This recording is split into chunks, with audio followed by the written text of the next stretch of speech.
Welcome to Luca is a Billionaire, where the only thing I invest in is your answers. In this video, I will explain how to Betterment in CAP rounds.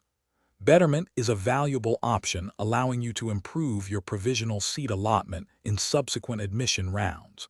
If you are not fully satisfied with your current college or course, this process lets you seek a more preferred choice. It is essential to understand the detailed rules and procedures before you decide to opt for Betterment. This strategic choice can significantly impact your academic journey, so make an informed decision. To begin the Betterment process first, you must accept the seat provisionally allotted to you. This involves paying the specified fees and completing the necessary online formalities. During this stage, you will be given an option to select Not Freeze or Betterment, indicating your desire to participate in further rounds. Remember, your current seat is secured until a new, more preferred one is allotted to you in a subsequent round. After opting for Betterment, you will need to participate in the subsequent CAP rounds.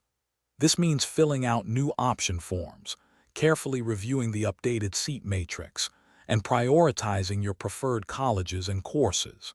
It is vital to be strategic with your choices, as a new allotment will automatically cancel your previously held seat. Always aim for options that genuinely represent an improvement over your current position. When pursuing Betterment, thorough research is your best friend. Investigate colleges and courses diligently to make informed decisions. Remember, Betterment does not guarantee a more desirable seat. It is a competitive process. Always maintain meticulous records of your application, payment receipts, and any communication. Finally, stay vigilant about all deadlines for each stage of the Betterment process to avoid missing out on opportunities. Thanks for watching and please subscribe. It's the best investment you'll ever make.